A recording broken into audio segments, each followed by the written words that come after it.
The interview that should never have been seen. For more than 80 years, a piece of history remained buried in silence. In a forgotten box, in a dusty basement of an old New York building, an anonymous journalist would have kept the pages of an interview that no one was ready to read.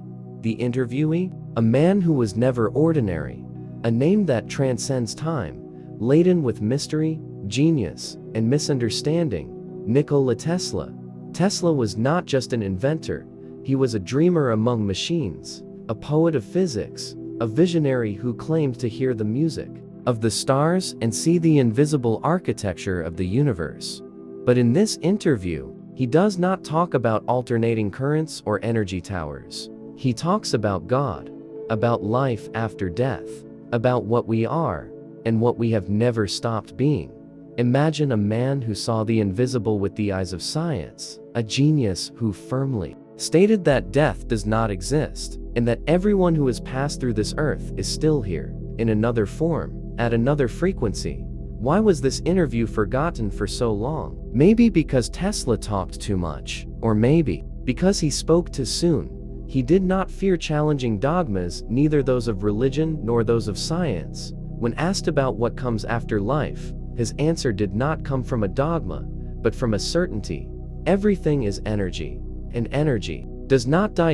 In the next few minutes, you will hear perhaps for the first time what Tesla could not publish. An intimate, bold, and often disconcerting conversation, where he reveals his vision of the divine, the soul, the origin of the universe, and the inevitable return of everything to the light. Get ready. This is not an ordinary video. This is a portal to a type of thinking that many have tried to silence, a glimpse of the invisible, seen through the eyes of a man who was decades, perhaps centuries ahead of his time. And now, after more than 80 years, the words of Nikola Tesla finally speak again.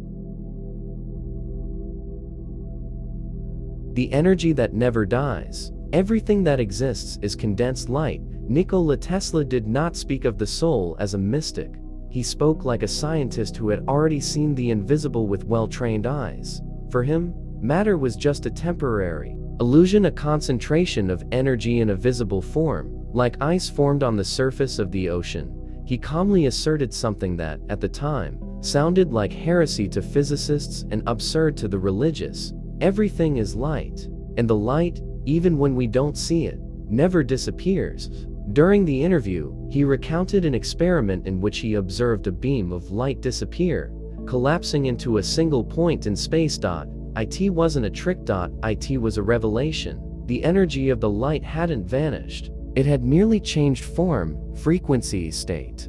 For Tesla, this explained death itself. Life, according to him, a vibrational state of light. The body departs, yes, but the vibration that animated that body remains, like the sound of a note that still echoes, even when the instrument has already fallen silent. Death is not an end, it's a transition. And no one who truly lived has ever died, because energy is eternal. He explained that true light is not visible. It is black, not in the sense of absence, but of absolute concentration. A single particle of that invisible light, according to him, would contain enough energy to alter the Earth's orbit. Tesla was not speculating. He said it with an almost uncomfortable calmness, like someone who had seen and touched what no one else dared to imagine. While the world sought energy and power, plants and fuels, he insisted that the true source was within us, in the very air, in sounds, in feelings, in the vibration of love and pain. He called this energy, others might call it God. But for him, names mattered little. It mattered to understand that everything is connected, and that each breath, each thought, is an interaction with this living and invisible network. We are made of the same substance as the stars. We are light at rest, and one day, we will shine again. God, the universe, and the error of religions. The journalist hesitated before asking. He knew the topic was sensitive, but he was facing a man who did not shy away from the big questions. He looked at Tesla and asked, "Do you believe in God?" Tesla didn't smile. But his eyes lit up, and he responded with something that few would dare to say out loud at that time. God? Yes, but not as they imagine. God is light. Its vibration. It is the energy that gives shape to everything that exists, does not judge, does not punish. It doesn't need temples or names. According to Tesla, the error of religions is not in the search itself, but in the way they tried to fit the infinite into human molds. Each doctrine, according to him, is a sincere attempt to understand the mystery, but all fail when they try to reduce the indescribable to rules, dogmas, and images. The divinity is in everything. In the sound of the trees. In the warmth of the sun. In the sadness of men. It is in the structure of light. In the cycle of time. In the particle, and in the whole. Tesla was not an atheist, nor a devotee. It was someone who had crossed the boundaries of language and experienced the divine as an invisible presence pulsing through everything. He saw God not as a being, but as a frequency. An original vibration, the source from which everything emerges, and to which everything returns. God has no form. God is the form of all things. In the interview, he said that the universe does not need to be saved, nor judged. Creation has not failed. We are the ones who do not understand it. When he spoke about spirituality, Tesla did not use esoteric terms. He spoke of fields, frequencies, energy. But behind those cold words, there was something deeply mystical, a silent reverence for everything that lives, and even for what seems not to live. The true prayer is not the one that is spoken. It is the silence where it is felt. It's the moment when you realize you are not separate from anything. For him, the greatest tragedy of religions was not fanaticism, but separation. The idea that God is outside, distant, in another realm. Tesla insisted, God is here. It this moment. And you. And me. In the space between these words. The cosmic pain and the interconnection between all souls. A few minutes of silence passed before the journalist dared to ask about a topic that Tesla had mentioned in other writings, always in an enigmatic manner. What did you mean by cosmic pain? Tesla took a deep breath and said, in a low voice, almost as if revealing an ancient secret, it is the suffering that does not arise from you, but that you still feel. He explained that this pain is a vibrational reflection. An invisible echo that travels through the universe every time harmony is broken. The soul, according to him, does not live in isolation. It is intertwined, connected, alive in a network. That's why, when a child cries on the other side of the world, a part of you trembles. When a tree falls in silence, something inside you falls silent. And when a kind soul departs, a nameless sadness crosses your day. It's not your sadness. It's the memory that we are one.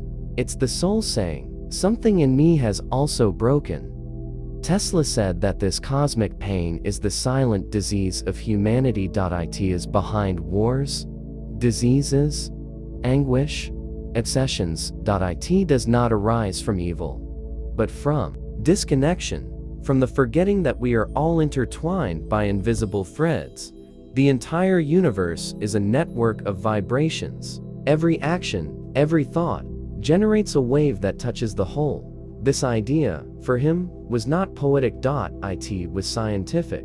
He reported physically feeling the pain of other people. He said that, many times, upon hearing of a tragedy, he felt a real weight on his shoulders, on his chest, on his skin. It wasn't common empathy. It was a kind of spiritual resonance. We are made of the same material, separated by appearance, but united in substance. Tesla believed that the awareness of this shared pain could become a key to the healing of humanity.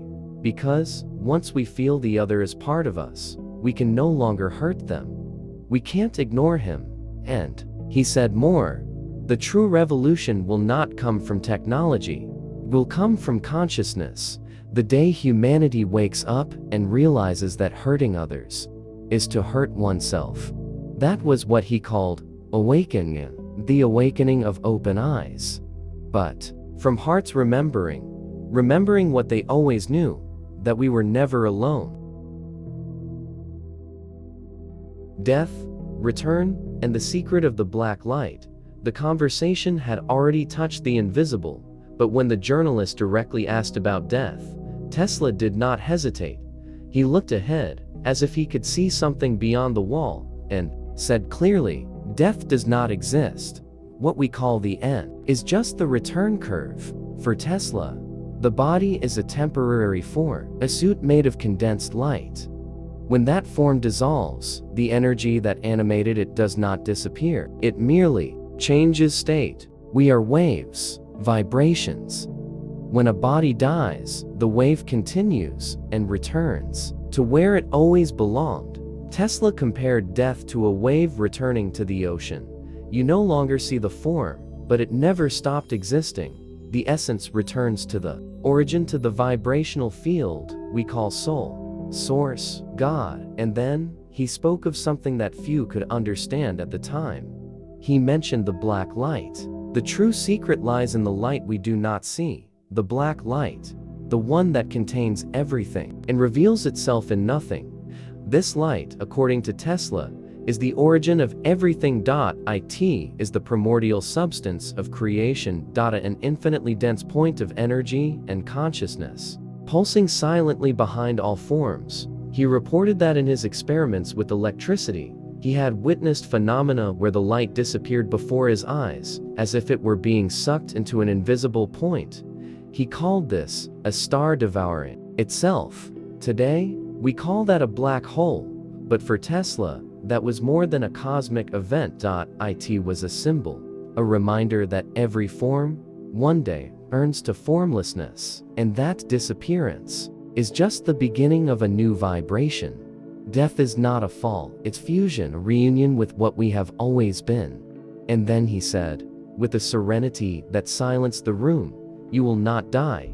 Because you were never born. You have always existed. In other forms, in other rhythms, in other lights." For Tesla, the end of life is the return to black light, the silent matrix of the universe. And the greatest human illusion is believing that we are passengers, when, in fact, we are the very path itself.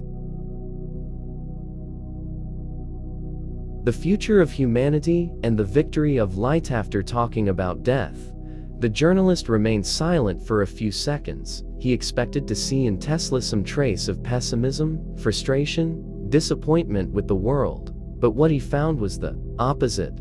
Tesla was not a disenchanted man. He was someone who saw beyond the shadows and yet believed in the light. Humanity is not ready yet, he said, but it is waking up, and the awakening is all that matters. He spoke about wars, inequalities, selfishness, but not as a critic.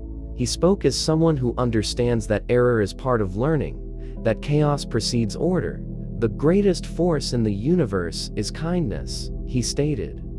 Those who decide not to harm are already masters, even if they don't know it. Tesla dreamed of a time when machines would heal and not destroy, a time when energy would be extracted from the very air, clean, infinite, free. He dreamed of a humanity that would look at the stars and see not distance, but home. But he knew this would not come from technology. It would come from consciousness. The future belongs to those who remember, to those who choose the light, even when everything seems dark. To those who know that the other is a part of themselves. Tesla believed that the world would change not when we created new weapons, but when we discovered new ways of feeling. Emotion is a universal language, a vibrational code that connects everything that breathes. He saw a future where diseases would be treated with vibration, where war would be replaced by cooperation, where cosmic pain would give way to the music of universal harmony. And even though he knew it would take time, he said, with certainty, the world will be guided by the light. In the last question, the journalist asked him, "And if all of this is just a utopia?" Tesla smiled for the first and only time, and he replied, "Everything that exists today, one day, it was also called utopia." And then, the interview ended, kept for decades, forgotten in silence, now rediscovered, like a message from another time, or perhaps from another state of consciousness, because in the end, Tesla wasn't trying to convince anyone. He was just talking about what he remembered. And now perhaps he is helping you to remember too. Now that you have heard these words, take a deep breath and tell me in the comments, which part touched you the most? At what moment did you feel that Tesla was speaking directly to your soul? If any phrase stirred something within you, share this video. It might be exactly what someone close to you needs to remember right now. And if you feel that you are in search of something greater, more silence, more truth, more light, subscribe to the channel. Here, each video is an invitation to look beyond the surface and rediscover what has always been with you. Because, deep down, you already know, the light never disappeared. She was just waiting for you to remember.